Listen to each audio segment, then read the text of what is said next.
वंदे मातरम दोस्तों, जय हिंद। तो आज हम डिस्कस करने वाले हैं जो कि बाल विकास, चाइल्ड डेवलपमेंट। तो चाइल्ड डेवलपमेंट हर टीचिंग एग्जाम में, सभी एग्जाम में इस टॉपिक से हर क्वेश्चन आते हैं। जैसे सी टेट में तो हर बार आता है। तो यह मोस्ट इम्पॉर्टेंट जो कि टॉपिक है। तो यह आज से पहली क्लास है चाइल्ड डेवलपमेंट का। तो आज डिस्कस करने वाले हैं। तो यह जो रहा कि बाल विकास जो है गर्भ से लेकर कब्र तक चलता है। यह गर्भ मतलब कि बच्चा जब माँ के पेट में गर्भावस्था के मतलब 2 वीक के बाद, गर्भ लेने के बाद 2 वीक के बाद से विकसित होने लगता है बेटा। मतलब बच्चे का हाथ मतलब से विकास, शारीरिक विकास होने लगता है। और यह कब्र तक चलता है, मतलब मृत्यु तक चलती रहती है विकास। और यह क्रम में विकास होता है, मतलब कि धीरे धीरे विकास होता रहता है और परिवर्तनशील है। विकास जो कि परिवर्तनशील है, यह परिवर्तित होता रहता है, परिवर्तनशील है।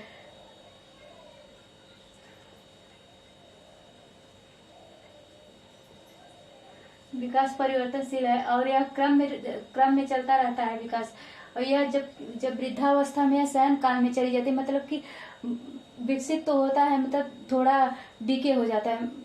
और यह विकास के, और विकास का संप्रत्यय क्या है, मतलब विकास के संप्रत्यय स्वायत्तता से लेकर निर्भरता की ओर चलता है। मतलब कि जब बच्चा यह गर्भ में रहता है, मतलब बच्चा जब शिशु जन्म लेता है शुरू तो यह अपने पेरेंट्स के ऊपर जो कि डिपेंडेंट रहता है। और यह अपने मतलब सुसुबाड़ी खान पीन के अपने पेट के लिए भी वह दूसरे पर निर्भर रहता है। और धीरे धीरे जिस तरह से बच्चे का विकास होता है, बढ़ता जाता है, और समाज में कैसे रहता है, और धीरे धीरे वह विकसित होता जाता है, तो अपना खाना पीना और हर काम करने लगता है।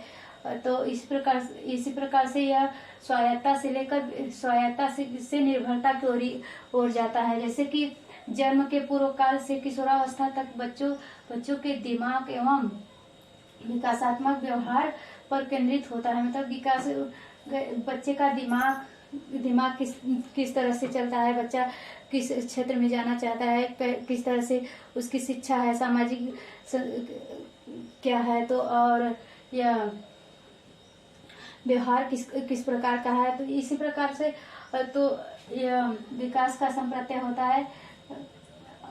और रही बात यह विकास के कितने पक्ष है, मतलब विकास कितने भागों, मतलब कितने पक्षों में यह दिया गया है। तो यह जन्म के पूर्व काल से, मतलब प्रेगनेंसी डेवलपमेंट, तो यह 9 माह तक चलता है, मतलब गर्भ से लेकर 9 माह तक चलता है।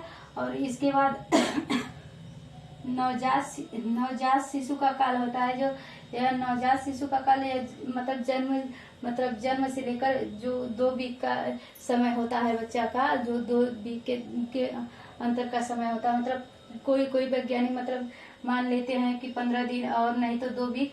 तो यह 2 वीक तक, जन्म से 2 वीक तक चलता है इस काल को, जो कि नवजात शिशु कहते हैं। जैसे और फिर शैशवावस्था यानी बेबीहुड।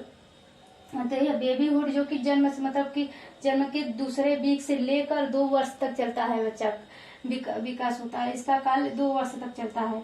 यह एनसीईआरटी में भी दिया गया है। और वैज्ञानिकों का, किसी वैज्ञानिक का कुछ और मानना है, और कोई तो मान लेता है 5 वर्ष तक। तो यह किसी स्टेट में 5 वर्ष तक मान लेते हैं। तो यह जो एनसीईआरटी में दिया है 2 वर्ष तक, तो हम 2 वर्ष तक ही मानेंगे। बाल्यावस्था जो कि चाइल्डहुड है, यह 2 ईयर से लेकर 12 ईयर्स तक चलता है। मतलब 12 वर्ष तक बच्चा बाल्यावस्था में ही रहता है। बाल्यावस्था का ही काल चलता रहता है। और उसके बाद किशोरावस्था जो कि यह एडल्टहुड, जो कि 12 वर्ष से लेकर 18 वर्ष तक चलता है। 18 वर्ष के बाद बच्चा एकदम विकसित, पूरी तरह से शारीरिक रूप से विकसित हो जाता है। और उसके बाद आ जाता है एडल्टहुड के बाद क्या आ जाता है, उसके बाद जो कि तब यह थे 5 चरण, 5 काल, जो कि बच्चे के भी शारीरिक विकास का संपूर्ण मतलब शारीरिक विकास 5 चरणों में बढ़ जाता है, मतलब हो जाता है। उसके बाद जो होता है मिच्योर 5वें चरण मतलब किशोरावस्था तक बच्चा एकदम मेच्योर हो जाता है। और यह रही बाल विकास की कुछ छोटा टॉपिक था। तो अब धीरे धीरे मतलब कि अब बढ़ाएंगे हम। अभी पहला क्लास था तो इसलिए हम सोचे कि छोटा ही क्लास रहे तो अच्छा रहेगा। तो वंदे मातरम, जय हिंद।